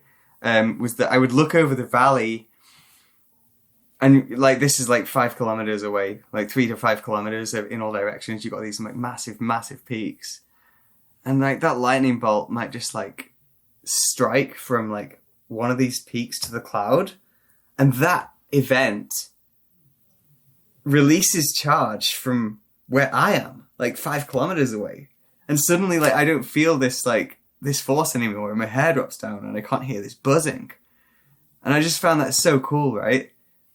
That you're like seeing this like thunderbolt, which is related to what you were just feeling. Instantly, like all these things change. The speed of sound is 340 meters per second. So if it was like 3 kilometers away, I just keep like when you say it comes from you, I keep thinking of the Lion King song, like it lives in you, it lives in me. It's a while since I've seen that movie, but yeah, if it's like a kilometer away, then it takes like a second to get to you, right? That sound. Yeah. Anyway, I found that really, really, really interesting. It seems like a pretty riveting and electrifying journey that you had out there. And I know you're not even sharing technically like the most, I guess, challenging portion of the journey, which, what did you mention? It was the Serac 2, getting up there. That was sick. Yeah. I don't want this to turn into a 3-hour long podcast, but like, why was that like the highlight in a way? It was like you were living on the climb, right? So we decided to take it like enough stride. We took 3 days to climb this thing. So we had to have 2 sleeps on the mountain. It's like the reason that there was a ridge in the first place is because the ridge was the strongest point of the like the highest quality rock. And then the valleys in between all the ridges are like choss. We had to like make our beds out of this like kind of garbage dump of rock. And so we'd spend like an hour before bed each time we slept, like trying to make a sleeping platform that we could like be comfortable on. And I also remember at one point, like when we were descending down to towards one of these notches, and like when I say like going down towards a notch, it's like the distances you're talking about are probably like, I don't know, like 500 meters or something like that. Whoa. Yeah, 500 meters wide across this like feature that you might call a notch. Are you rappelling on gear that you leave, or you're trying to wrap the rope around some kind of No, you kind of like rock? Roped together, simul climbing, and when it looks like you might fall and die, you'd put like a sling around one of these big blocks. Gotcha. There's like kind of drops cascading like on your right. I remember this one point actually where below us was like a 500 meter drop into just more of this like just nothingness. And I remember like kind of traversing along and placing slings around blocks, and everything looked like it might not fall down, but then the ledge that I was walking along just like fell out from underneath me into this like 500 meter drop, and I was like holding on to these 2 like blocks, and like luckily those things didn't fall away, and I was just like kind of dangling there looking down over this huge drop, like thinking, okay, I guess I just got to keep on going. Like got my feet back onto something and kept on going along this series of like ledges, and then Nick had to follow that as well. Wait, so the whole thing that you're basically standing on falls through and you manage to hold on with your hands. Yeah. That's some Hollywood stuff, first of all. But secondly, what goes on through your head when something like that happens? You know, when shit hits the fan, are you one of those guys that's calmer? Like I wasn't that. I mean, yeah, like I guess it's like you don't really have time to panic, right? It's kind of like a no-brainer. You're hanging on. Your feet are dangling in space. The things that you're hanging on to haven't fallen off, and like it's not like you're on crimps, you know, you're on like pretty big jugs. You're just like, you know, just kind of keep going. I feel like most human beings, if they were faced with that predicament, the fact that if they don't hold on to those jugs, which are larger holds, if they don't hold on, they're going to die. They are going to stay calm in that moment. Would you agree with that? Or do you think some people would just freak out and somehow let go or panic too much to where they can't move or something? And then I have no idea, man. That sounds like an interesting experiment though. Like, yeah. I don't know how people, like, I don't think my mom would like do so well in that situation. That's exactly what I was thinking. I was thinking of my I think mom. she'd freeze. I've seen her actually. We went to this like rope course. It was called zip tracks. Not zip tracks, but like something like that. And like you end up like kind of climbing on these like nets and things. And I just remember like she got onto this net and she was just like, she just froze like this. She like wouldn't move. So I think people would do that, you know. But like, I've been doing a bunch of rock climbing, so. But was she freezing? Was she on a rope? Yeah. So there was a backup, is what I'm saying. Like her life, maybe in the back of her mind, she knew that she had the ability to panic because somebody hopefully had her back, even though she might not have felt like that on a certain level. I feel like deep down she knew there was a backup. But if there's no backup in the situation, more or less, that you're in. Well, there was, because I was roped to you're on Nick, the rope, you know, yeah. and I'd been placing like runners on the way. So I've been like putting slings around like blocks and things to protect me should anything happen, because I was aware, right, that this stuff is falling down. So I would like find the stuff that isn't falling down and put the protection in that, but then I'd be climbing on the stuff that was falling down. I don't know. I get that's an interesting question. I'm personally a terrible soloist, so like rock climbing without a rope, I don't think I'm designed for it, because every time I do it and it gets hard, I start to try to get out of it faster because I'm, arguably panicking or not wanting to be in that situation. And I'm thinking, oh, it's gotten harder. It's sketchy now. I want to get out of here, and I move quickly, which is not the whole mindset and how you're supposed to do climbing without a rope. You're supposed to think of it methodically. It's a whole process. You're always in control.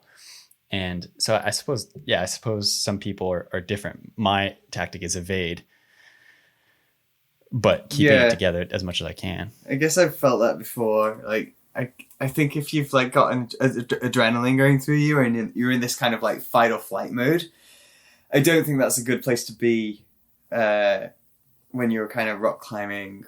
Yeah, it's good to like condition yourself to be ready.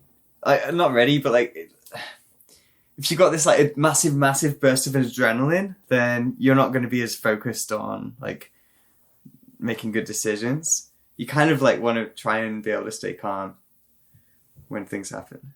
Yeah. That's cool. So your feet give out. What goes on for you in those situations? You just keep it together. You're like, whoa, but just keep moving forward.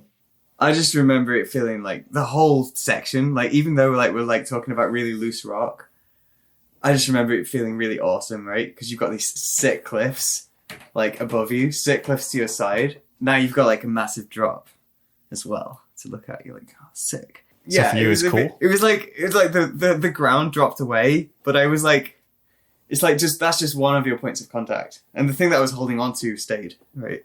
I don't know. I feel like I am afraid of heights, and I don't know what I would do. I don't know. I'd probably keep it together. Who knows? I'm not in that situation. Now, let me ask you a real serious question.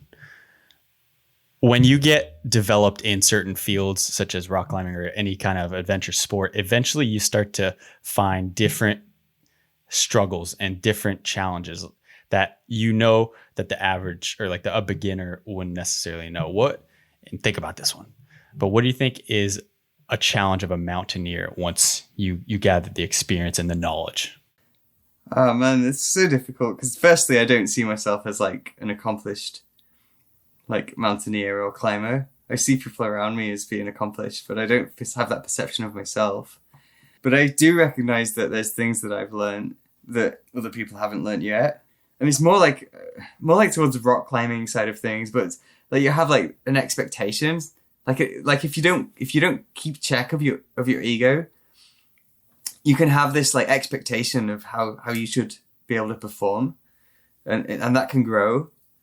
And then when you're going through periods where naturally you're kind of not performing at a level that you used to be at, this expectation of what you should be able to do is kind of in the mirror against how you're actually performing, and then you can like end up feeling bad about yourself. And I think that's like a lesson that I've learned like through climbing is to try and genuinely not have like an expectation of what you should be able to do. Yeah, it makes it a lot more fun if you don't like preload a goal with like an expected outcome. Like if everything that you go into is like an investigation rather than an expression, it's way more fun and way more healthy. You can just go and find out whether or not you would send a route instead of like going to go and send a route. Does that make sense? Yeah. And there's one thing I learned in leadership in NOLS, and I forget specifically the terms, but it's basically the difference between somebody that's objective driven versus process. Yeah. Dude, it's process driven, like process goals versus like end goals. That's where it's at, man. If you can like be motivated by things that are happening in the moment, like how you're placing your feet and how you are like shifting your balance, and are you trying like maximal 100% right now? Like that is so much more of a way to go through life than like, okay, I want to climb 8A or I want to summit like Denali, or, like these things, like if you have an end goal, the fruition of that goal, like, is instantaneous, right? You summit Denali and then you're like, you go down again. Or you like climb 8A, you get to the change, you clip the rope, it happens, and then it goes away. Whereas if you're like focusing, right, on trying as hard as you can and being your best possible self, that's something that's with you right now, you know, all the time. And so that's the difference there between process goal and end goal, and trying to shift your motivations to be like more aligned with processes than ends makes life so good. It's really, really, it's been a real game changer for me. If I'm to be devil's advocate, aren't objective goals good sometimes to get something accomplished and get it done? Oh yeah, for sure. Yeah. And I just haven't like found how to fit them in yet. Yeah. I just found out how to use process goals, and that's been good enough for me. You know, that's a little bit like what I was saying at the start of this podcast about like, how did we like plan the trip and get the goals there? Like for me, it was more like, we're just got to go to this place and like experience the mountains. Rather than like, let's go and like, you know, bag these particular routes. I wasn't like on a peak bagging journey. I was just on like I want to go alpine climbing, and I want the experience to be one of like doing some like cool things and, you know, hanging out with Nick. And I perceive objective goals as potentially superficial happiness versus process goals as more being present and actually happy. It's like monetary happiness versus inner happiness. I don't know. That just thought of that on the spot, and I feel very smart for saying it. So thank you very much for listening. Yeah. Yeah, good job, Vince. I think that's about it. Yeah. I don't know. But yeah, so Nick hinted at, there's a great photo, and I'll put it up on YouTube here, of you two on top of Two Towers Spire, and it looks really epic. It looks mountaineer as hell. It's a sheer peak, and that's what ended up in the journal, in the Canadian Alpine Journal of 2020, if you guys want to check it out. Who took that photo? So that photo was taken either by, I think it was either 𝐵𝐻𝐻𝐿 or Jia Condon. So like the story is, we were staying in the plumber hut, and while we were there, this second helicopter came in. We weren't expecting anyone else to arrive. And it was a team of alpinists from Squamish. I've forgotten one person, so I don't want to say the other two, because then that person I'll feel bad for like leaving them out. But the two photographers that came in were Jia Condon and 𝐵𝐻𝐻𝐿, and they were on this like professional photo shoot, and the three alpinists from Squamish were like going along ridges and kind of like kind of hamming it up for the camera. And You don't know who the climbers were? yeah, I do. Yeah. Oh, who was it? But I forgot one of them, so I don't want to. Just say it. Come on. So Stop. I remember, because I know Paul McSorley and Kinley Aitken, and they were two of the alpinists, and I can't remember the third one's name. Maybe there wasn't one. Oh yeah, it was Mikey Schaefer? Schaefer. That was who it was. Yeah. Famous people. So people not in the climbing community, 𝐵𝐻𝐻𝐿's like the name of climbing as far as the cinematography and the photography that's associated with climbing. He's the one that shot Free Solo, this other documentary called Maru. I think he's like in his 40s. I took one of his master class on photography, which is kind of cool. So pretty much the biggest name in climbing photography and a lot of outdoor sports is 𝐵𝐻𝐻𝐿. So that's cool. So you guys got a shot or a couple of shots. And I think that's what Nick was talking to me about at the start of the podcast. He was saying, I still haven't gotten those shots, which is fair because he's got a lot of pictures. Yeah. So they'd come out for this photo shoot. I actually hadn't met or heard of any of these people before, but yeah, obviously Jimmy had like filmed Free Solo that year. Oh, that was the same year? Yeah. Wow. Yeah, like they were like doing these photo shoots, and then every day a helicopter would come and pick up an SD card and then fly the SD card out. Are you sure they're using SD cards, or are they backing it up with some other stuff? Or I don't know, like flash drive, SD card. I don't know what they keep the photos on, but it was like a flash memory storage device. And there was a helicopter that came to collect one of those every day. It's crazy that the guy who got an Oscar-winning documentary that same year is out where you are at the same time. Like how is he managing his time? This guy's through the roof. I guess he's got a lot of people working with him, a good team. So he's not like in the editing process per se, and he's not always involved in the free solo per se. But I don't know. I felt like the post-production of that took forever. And that's crazy that he's out there still, like just a couple months after, taking shots in the same area you are. Yeah, he's getting paid, to get these shots for a big company. So like amazing, right? To have like more company. We were in this team of 4. We were getting little bit cabin fever, I guess. Not really. It's just nice to meet other people.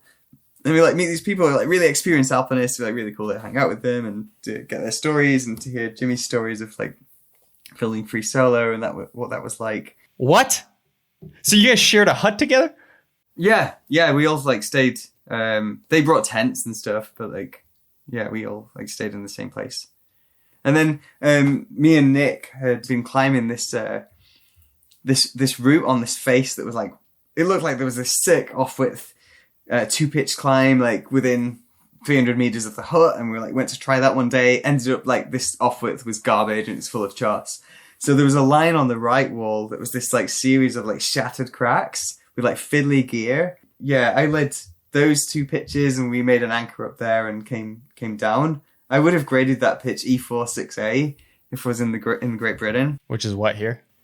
I don't really know. I guess it was like 11A or something. I think like I saw it in the journal. I think he graded 10C. Yeah, it's harder. I don't think it was 10C. I'm not sure. Anyway, like if anyone's going to get sandbagged, then at least the gear's all right. Yeah, like this following day, like camera crew were there already and they were taking their shots. We went like around the back of the same mountain, like descended a few hundred meters and then climbed up like the south side of this same range. And we put up a new 9-pitch route there. And the top of this route, like as we were getting up there, like we kind of thought we were at the top, and then we looked up and there's these 2 like big pillars up there. We're like, oh, sick. We get to like top out on a summit pinnacle. So we like climbed up on top of this summit pinnacle, and then like the sun's kind of setting over in one direction, and like me and Nick are like stood on these like summit pinnacles, and then we hear this like whooping sound and look over and like we can hear like the people over at the plumber hut like shouting like, oh, go back up. And so we get back on the pinnacle. And they're kind of like, the photographers are there like shooting their like photo shoot in one direction, but then they look over and they see us like top out on this pinnacle, and it's this like sick like photo shot, and they're like, oh, I don't know which way to point the camera. Are they in the helicopter or at the hut? No, they were at the hut there. Okay, they had like the cameras on tripods, and so they managed to get some really nice pictures of me and Nick on like one of our like FAs out there. And so like, you guys posing in that photo, because you guys look like true discoverers just pointing out at the horizon.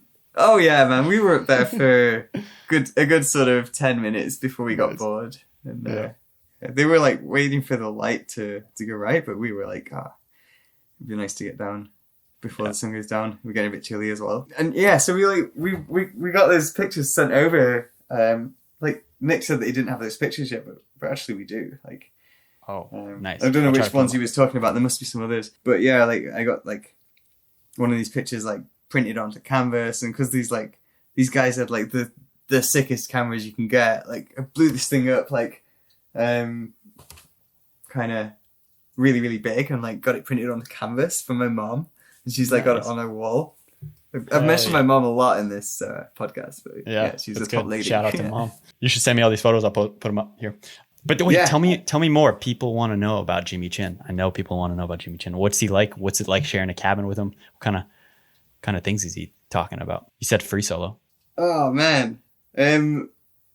Yeah, I guess like he's just like a nice dude, really chill. You got to give me more dirt than this. He's a nice dude. Tell me more. What do you want? I don't know. Like, there's no scoop here, Vince. Like, he's just like a chill dude. He's really, really good at taking pictures. Like, that's his jam. Very good, in fact.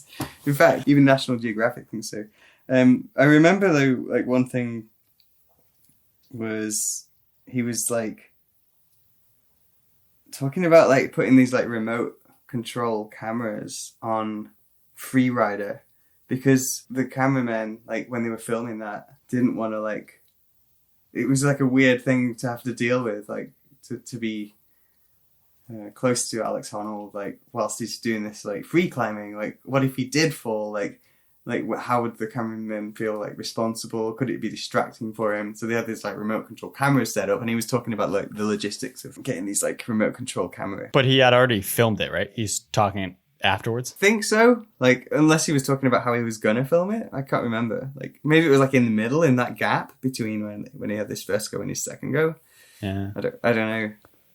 That's weird that he's talking about it at the hut with strangers, right? Because I feel like that was such a secretive movie when they were filming it. Yeah, it did feel like at that point, I think it hadn't been like fully revealed yet. So like you guys got like the insider scoop from a true outsider's perspective because you guys aren't part of the That's pretty cool. I guess so. Yeah. Sorry, I'm like super nerdy on film, so that's really cool. Yeah, like reading the book, it sounds like Alex Honnold's first attempt. I think he never got to that boulder hard part, boulder crux, as they say. So, but there were camera guys lined up there. And then later on, they reassessed and they thought, yeah, it's too distracting. It's too much stress on Alex Honnold to go through that difficult section of the climb while there's a guy there. So they ended up setting a permanent camera there, a fixed camera. So. Do you remember what month it was that the that ascent got done? I want to say fall, but I don't know which. I think it's fall, but I don't know which month. It's I guess we were there in July. So yeah, if it was like August and September and October when that first ascent was done, then it was in between attempts. Yeah. What are the crew dynamics like for professionals like that? Because that's the epitome of professionals. They sound like really pretty renowned mountaineers and climbers and the best filmer. Are they cracking jokes or just talking business? Yeah, like hanging out, like cracking jokes, and like everyone's like just at work, right? Yeah. Like good conversation though. Like everyone had time to talk, and it was really good to hear people's stories of like, their mountaineering history. I don't remember, this is 2 years ago now for me, so I don't remember the ins and outs of like all the conversations and. Yeah, you're like, Vince, I got this recording from the hut. Yeah, I'm just keeping it out of here. Let's leave on a educational note for folks that are looking at doing these kind of expedition. What recommendations do you have if this is a big mission that it seems like you embarked on? If people are starting out, what would you recommend why would you recommend they do it, and how would you recommend they go about it? I think like building a really, really broad set of skills is like a really good idea. It depends what you want from your climbing, but like for me, I've always been interested in having a really wide breadth of skills and not specializing in any one. And I think that's a good approach for an alpinist if you wanted to get into that. Reading blog posts by Andy Kirkpatrick. He's a British mountaineer, and he writes about the kinds of stuff that you need to know to be able to survive in the Alpine.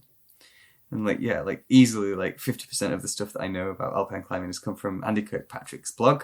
It's a free blog. It's really funny and it's really cool. It's really fun to read.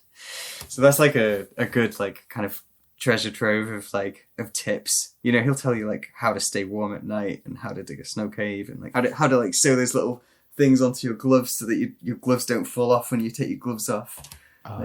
Tricks of trade. Yeah, just loads of stuff. Really cool. Peeing in a Gatorade bottle within your sleeping bag to keep yourself warm. Yeah, That's some good stuff. Yeah, learning from people who are more experienced than you is a good way to learn. But also going and figuring stuff out by yourself is I'm not sure I want to encourage loads of people to get into alpinism though. Yeah, exactly. I was just going to say, I feel like sometimes I'm wary to recommend rock climbing or mountaineering to individuals because, there's the dangers, but it's got this nature of sucking you in like an addiction in a sense. And I was just thinking that, talking to you the other day and Lily when we were just sharing a beer, I was thinking, you were telling me about getting a truck and living out of the back of the truck or whatever to have access to it. I was really thinking of the addiction of outdoor adventure and especially for rock climbers and stuff. For the most part, they if people are really sucked into it, they're not drinkers, they're not necessarily that much of weed smokers, they're they don't have a drug or much of an addiction except for whatever sport they're doing. That's usually rock climbing or whatever. There's other ones, but then you're sucked into that. You're basically a meth addict of the sport, and that your whole life revolves around that. Your time goes into that, your investments go into that, and you just do the bare minimum you can to get by and get more of that. Okay. So I don't think that's bad in and of itself. I think it's like kind of a beautiful thing, right? To have something like that you're passionate about in life. It's just that like over the years, I was listening to like a podcast by Will Gard, just kind of pointing out that like alpinism like is objectively dangerous. You know, you kind of like do all these things and like get up at like 3 a.m. and like run over a glacier to avoid getting like seracs falling on your head and avoid rock fall and avalanches. And like, yeah, it's real and it's like exciting, but it's like also really genuinely like that stuff's going to kill you.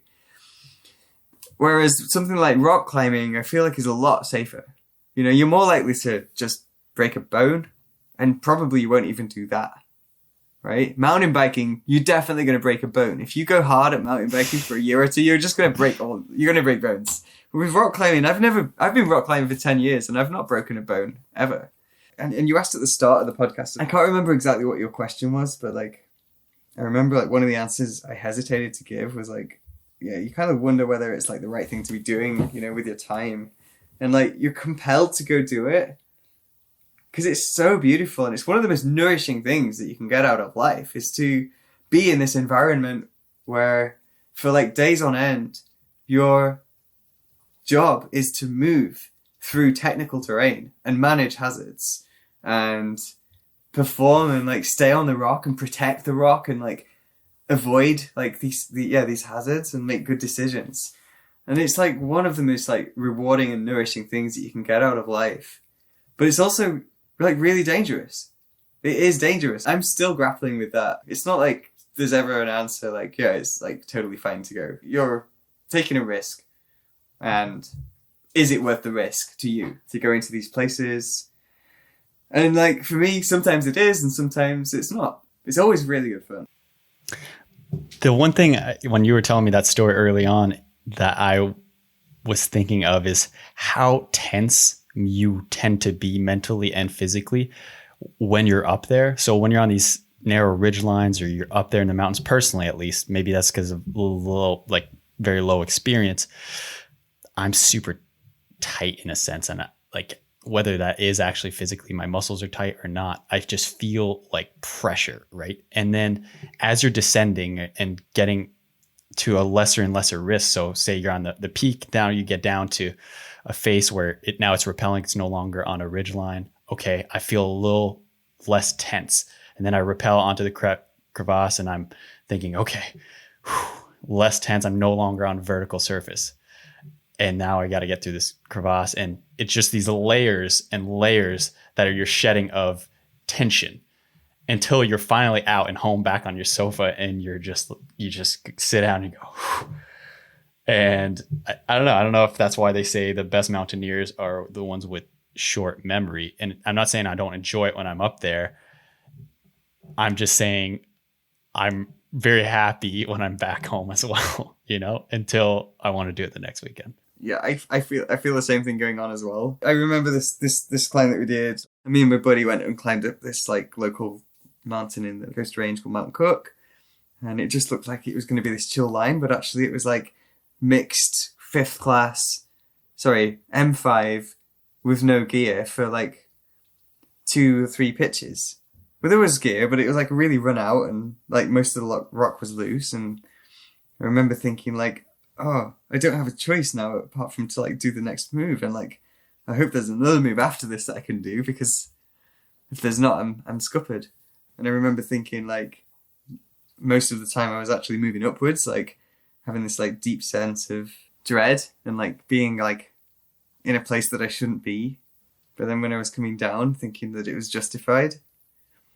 I think like that's a good indicator that if you keep on doing this kind of thing, then you're gonna meet something you don't want to meet at some point. Yeah.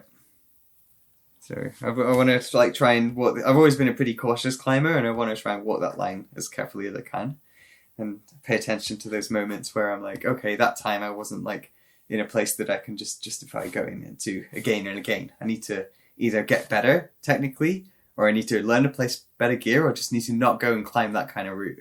You know, I had a moment a couple of years ago in a pub in the UK when I like started like rattling off like kind of all my favorite stories. I had a really good group of friends around. Some of them I knew really well. Some I'd never met before. Like the beers were flowing, and like I remember like having this group kind of captivated, and like I was telling all my favorite stories, and then I got to sort of the 9th story and realized that I'd nearly died in every one of those stories, and I was like, oh.